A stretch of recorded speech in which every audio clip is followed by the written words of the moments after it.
Sejam bem-vindos mais uma vez e vamos a mais um estudo. O que é pecado contra o corpo e o que é pecado fora do corpo, mencionado na Bíblia. Nesse vídeo, nós vamos descobrir por dentro da Bíblia a diferença entre pecado no corpo e fora do corpo. E se você gostar, não esqueça, clique em gostei, para ajudar a divulgar o vídeo. Quanto mais like, mais o Google divulga o vídeo. Vamos ler.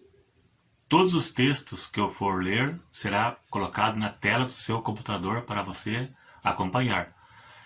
Primeira passagem, 1 Coríntios 6, verso 18. Primeiro na tradução Almeida Revista e Corrigida e depois na tradução NVI. Veja aí. Que esse é o texto base para o assunto.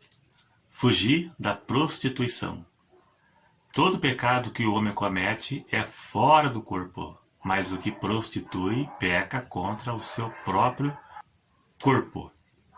Agora na tradução NVI, que ficou mais bem traduzido, ficou mais bem explicado. Veja aí. Fujam da imoralidade sexual. Veja, na tradução Almeida, Revista e Corrigida, diz prostituição. A palavra grega porneia, aqui imoralidade sexual. Todos os outros pecados que alguém comete, fora do corpo os comete. Mas quem peca sexualmente, veja, pecado sexual, peca contra o seu próprio corpo.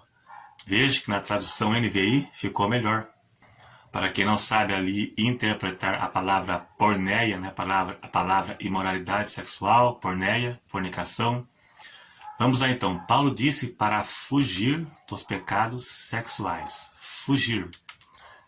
Fugir. E quando não pode fugir, você tem que enfrentar. Fugir de tudo aquilo que te possa levar a cair nesses pecados. Paulo disse em 1 Tessalonicenses 5:22, fugir da aparência do mal. Fugir de tudo que te possa te levar ao pecado. Paulo mandou Timóteo fugir dos desejos da mocidade. É sinal que ele era solteiro. 2 Timóteo 2:22. Fugir dos desejos da mocidade. Fugir de namoros sem compromisso e sem propósito. Pecado contra o corpo é, sem dúvida, pecado sexual. Mas agora vamos ver por quê. Vamos lá. Vamos analisar 1 Coríntios 6, verso 16. Na tradução Almeida Revista e Corrigida. Ou não sabeis que o que se ajunta com a meretriz. Meretriz é prostituta. Faz-se um só corpo com ela? Ou seja, Paulo diz que aquele que tem relação sexual com uma prostituta faz-se um só corpo com ela.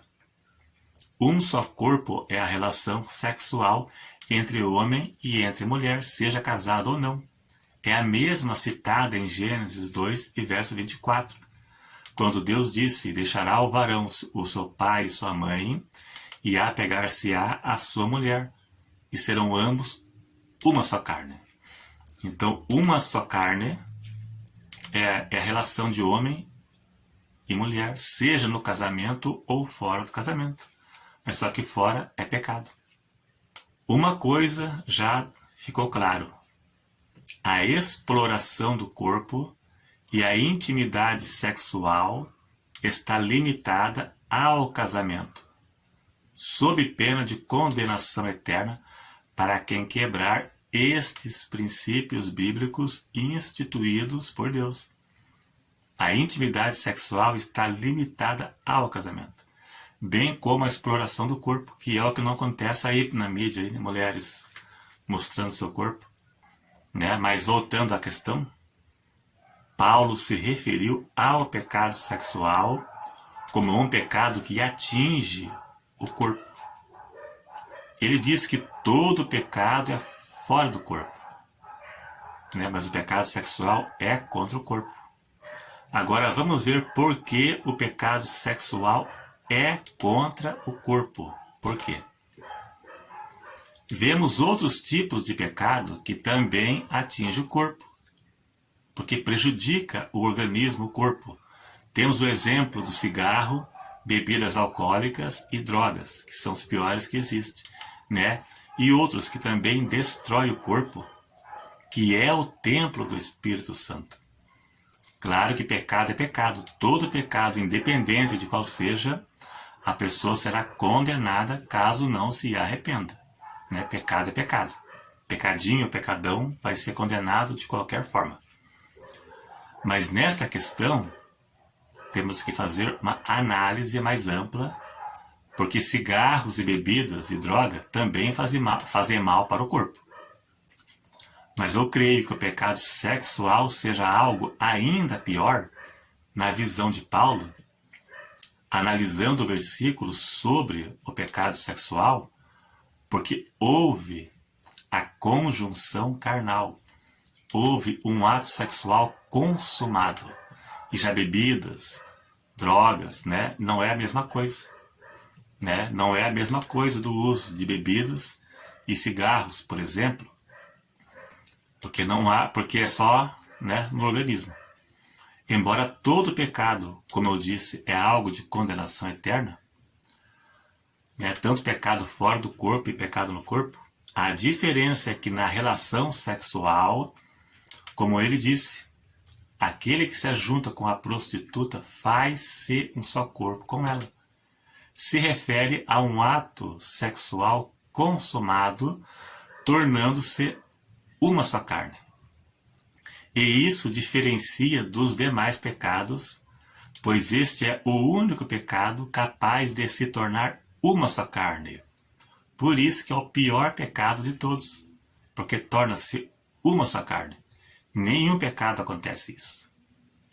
Em nenhum pecado torna-se uma só carne, somente na relação sexual, num ato consumado. O pecado é algo que não precisa ensinar, porque é algo que habita nele.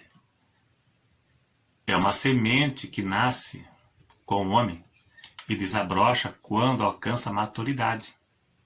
É o pecado que ele herdou de Adão, é uma semente pecaminosa que herdou de Adão.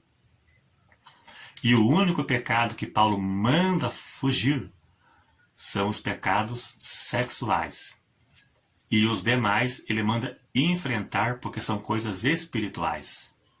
Todo ser humano tem uma propensão natural para as coisas relacionadas ao sexo.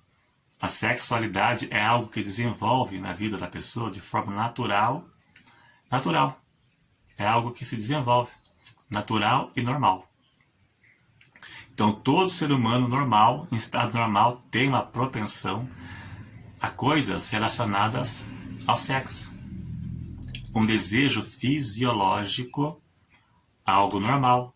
Da mesma forma que tem sede, tem fome, né, o desejo sexual é algo que vai ter esse desejo também.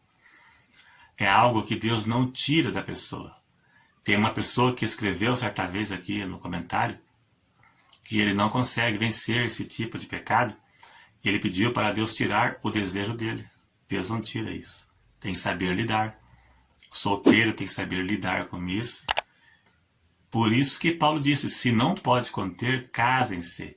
Melhor casar do que abrasar-se. Melhor casar do que andar queimando de desejo. 1 Coríntios 7:9. No verso 36 de 1 Coríntios 7, Paulo diz que é melhor casar do que pecar.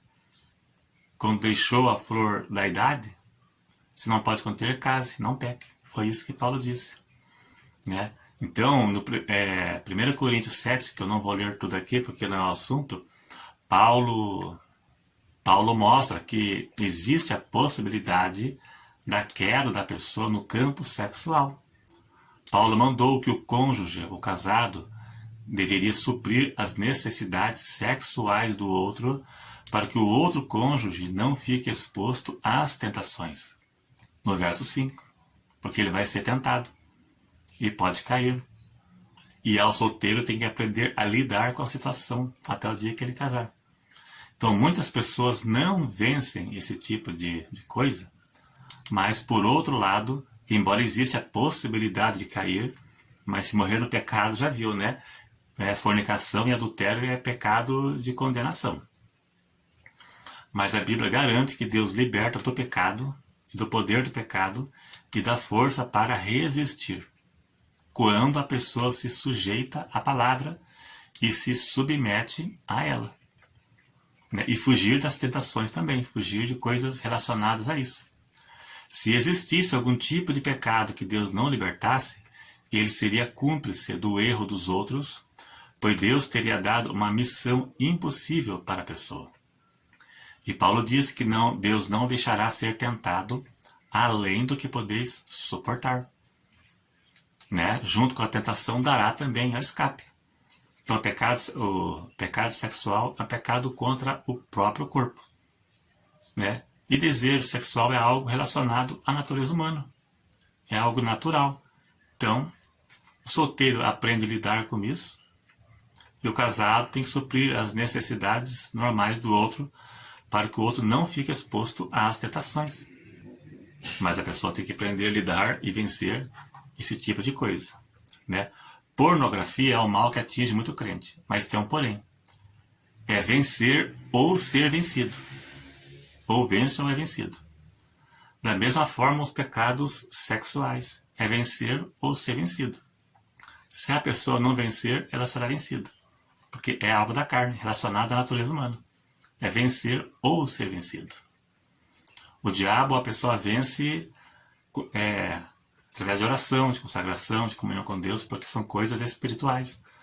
Efésios capítulo 6 fala da armadura de Deus para vencer o diabo. E já a carne é assim mesmo, é enfrentando, é fugindo. Então é isso aí, então. Se você gostou, clique em gostei. Se não for inscrito, se inscreva e até o próximo.